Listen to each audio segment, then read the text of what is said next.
अस्सलाम वालेकुम। आप news and views with Shahid Hussain देख रहे हैं। बड़ी संगीन सूरत हाल पैदा हो चुकी है सुप्रीम कोर्ट ऑफ पाकिस्तान में। जिस तरह सिंध से ताल्लुक़ रखने वाले, सिंध हाई कोर्ट से ताल्लुक़ रखने वाले दो जजेस में जो कि सीनियर तरीन जजेस हैं, जस्टिस मकबूल बाकिर सिंध हाई कोर्ट में चीफ जस्टिस रहे और 5वें नंबर पर उस वक्त जज थे जस्टिस मुनीब अख्तर। वो जो है उनके दरमियान लड़ाई हो चुकी है जस्टिस काजी फैज़ ईसा के मामले पर, क्योंकि जिस तरह वहाँ समाअत के दौरान सवालात हुए और आपने मुसलसल देखा कि जस्टिस उमर अता बंदयाल के साथ साथ जस्टिस मुनीब अख्तर जो थे वो भी काफ़ी सख्त सवाल कर रहे थे और कई दफ़ा उन्होंने झाड़ भी पिलाई जस्टिस काजी फैज़ ईसा और उनकी अहलिया को।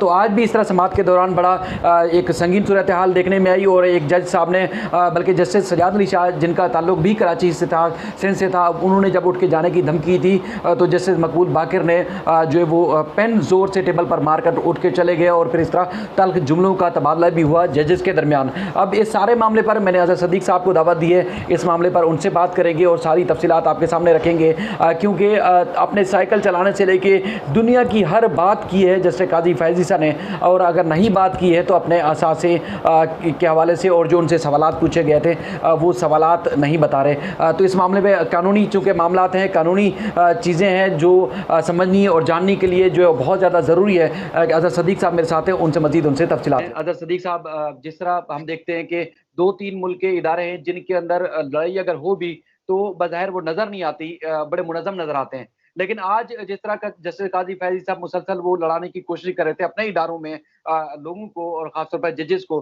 तो वो कामयाब होते हुए नज़र आए और आपने देखा कि कराची से उनका भी ताल्लुक था और कराची के 2 सीनियर जजेस आपस में इस केस की समाअत के दौरान लड़ पड़े। लड़ने की क्या वजह हो सकती है और उसके बाद अगर वो शुरू से ही 3-4 सवालों के जवाब दे देते तो शायद आज ये नौबत नहीं आती और अदलिया तक़सीम ना होती जिस तरह होती हुई नज़र आ रही है आज। बहुत शुक्रिया शाहिद हुसैन साहब, बड़ा तकलीफ दे मामला है। आप यानी एक इम्प्रेशन जो है ना पाकिस्तानी अदलिया के बारे में वो अच्छा नहीं जा रहा है।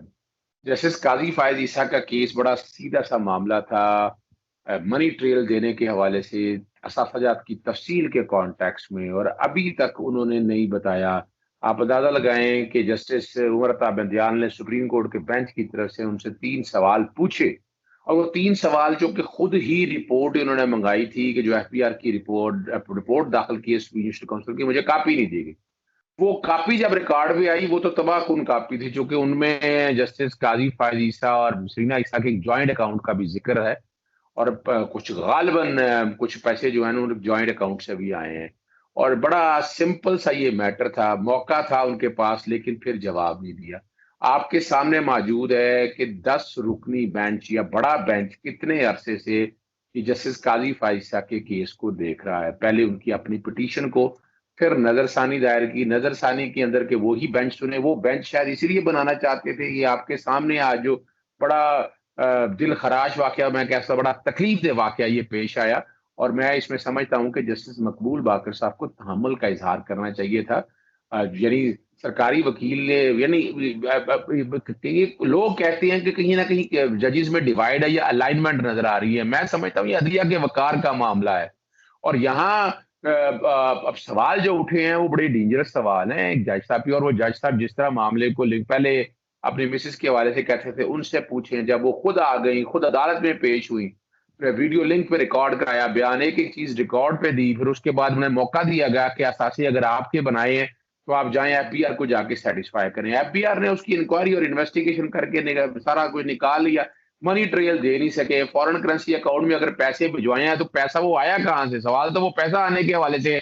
और मैं इसमें बड़ा वादे तौर पर शायद साहब बड़ी जगह कह बैठा हूँ इस बात को कि अजहर सिद्दीक अगर फर्ज करें वकालत के अलावा वो मनशियात बेचना शुरू कर देता है, ड्रग्स बेचना शुरू कर देता है, डकैतियां मारना शुरू कर देता है और रिश्वत लेना शुरू कर देता है और वो पैसा डिक्लेयर कर देता है अपनी आमदन में और टैक्स दे देता है, तो क्या वो सारा जो जराइम है वो खत्म हो जाएंगे? नहीं, वो तो आपका आमदन के सिविल लायबिलिटी है, टैक्स के कॉन्टैक्स में, वो तो टैक्स के कौन, लेकिन वो जिस सोर्स से पैसा आया है और वो मुतलका कवानीन अपनी हरकत में आएंगे। अगर मैं मनशियात बेचता हूँ तो ड्रग के कॉन्टैक्स में आएगा, अगर मैं डकैती डालता हूँ तो डकैती के कॉन्टैक्स में आएगा, अगर मैं करप्शन करता हूँ तो नैब के हवाले से आएगा, और ये सारी चीजें।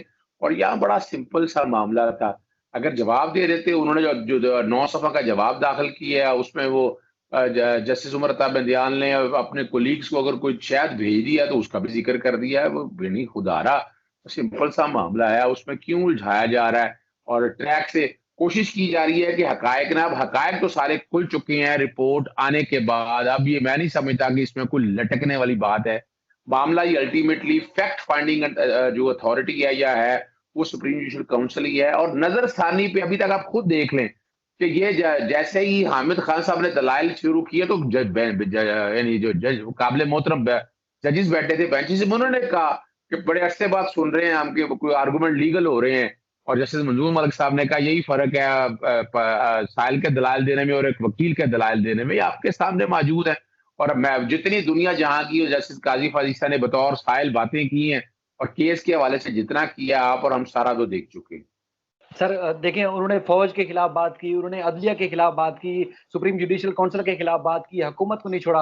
हत्ता कि किसी इदारे को उन्होंने नहीं छोड़ा और अपने बारे में कुछ बताना नहीं चाहते वो। तो सर आज जिस तरह ये लड़ाई भी हुई, जिस तरह जैसे मकबूल बाक़िर और उसके अलावा जैसे मुनीब अख्तर के खिलाफ आपस में, क्योंकि चीफ जस्टिस रहे हैं या मकबूल बाक़िर सिंध हाई कोर्ट में और मुनीब अख्तर जूनियर जज रहे हैं। क्योंकि वो जिस तरह आपको देखते हैं कि मुनीब अख्तर एक काबिल वकील भी रहे, काबिल जज भी रहे। तो अब ये अंजाम होगा क्या? क्योंकि ये तनाज़ा तो काफ़ी बढ़ चुका है। अब ऐसा लग रहा है कि अब जिस तरह आज तकसीम नज़र आ रही है, तो ये तो काफ़ी बड़ा इंप्रेशन जाएगा सर।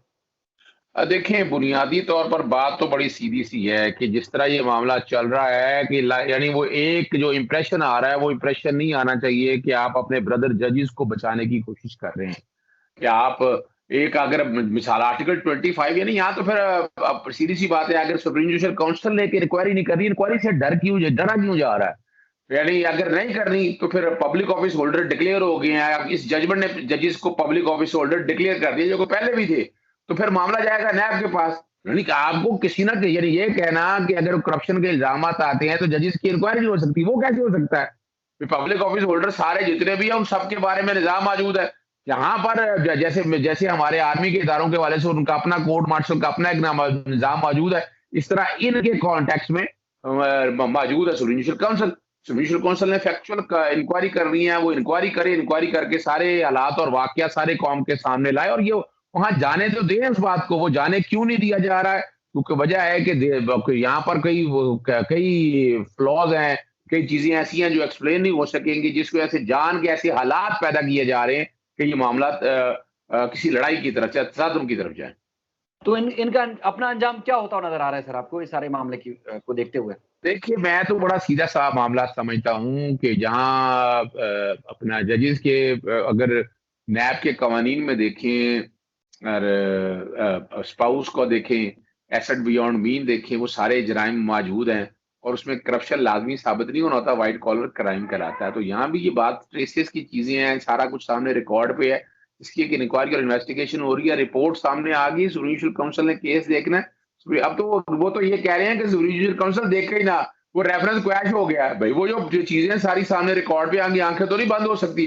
बड़े सवाल उठेंगे अदलिया के ऊपर और जजेस के ऊपर, बहुत सवाल उठेंगे। और कौम पूरा सारा मामला देख रही है। कौम चाहती है कि बराबरी का तरीकाकार अपनाया जाए, जो तरीकाकार है और इसमें सुप्रीम जुडिशियल काउंसिल में मामला जाए, वो देखिए अपने मैटर को। मैं तो देखिए पहले दिन से जब ये अपना जो जिन्होंने इख्तलाफ किया था उनको जब बेंच में शामिल किया गया, मेरे उस वक्त भी रिजर्वेशन थी। सुप्रीम कोर्ट के लार्जर बेंच ने ये फैसला दे दिया था, बड़ा वाज़ेह तौर पर फैसला दे दिया था कि ये मामला जितना भी है ये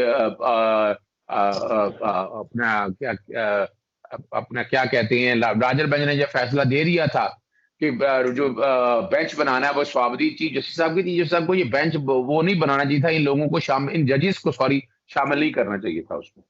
सर एक और बड़ी और ब्रेकिंग न्यूज़ है, बल्कि ताज़ा तरीन, शहबाज शरीफ साहब को बड़ा रिलीफ मिल चुका है। अभी आप ब्रेकिंग न्यूज़ भी देख रहे होंगे कि उनको हाँ। 3 रुकनी जो फुल बेंच था उनकी ज़मानत मंजूर कर ली है। और बुनियादी तौर पर 2 जजेस का था, एक जज ने जमानत नहीं दी, दूसरे जज ने जमानत दे दी, आपके सामने है, रिकॉर्ड के ऊपर मौजूद है। तो अब और चूंकि हार्डशिप का और बाकी मामला सामने है, मैं आपसे मजीद ज्यादा बात नहीं करूंगा, चूंकि अदालत का फैसला पहले मैं देख लूँ, फिर मैं तफसीली बात को बहरहाल ज़मानत दे दी उन्हें। अज़हर सदीक़ साहब, आपका बहुत शुक्रिया, क्योंकि ये बहुत बड़ी और इंतहाई अहम खबर है, क्योंकि इसको पढ़े और इसकी बारीकियों को देखे बगैर जो बिल्कुल अपनी राय नहीं दी जा सकती। जिस तरह पहले बेंच टूटा और इख्तलाफ हुआ था 2 रुकनी बेंच के दरमियान, तो फिर 3 रुकनी फुल बेंच बनाया गया था शहबाज शरीफ की दरख्वास्त ज़मानत की समाअत के दौरान। अब 3 रुकनी बेंच जिसकी सरबराही जस्टिस बाक़िर नजफ़ी कर रहे थे, उनकी सरबराही में 3 रुकनी बेंच ने इत्तफ़ाक़ राय से शहबाज शरीफ की मनी लॉन्ड्रिंग केस में ज़मानत जो है मंजूर की है। उनको तकरीबन पौने 2 साल के बाद बड़ा रिलीफ मिला है।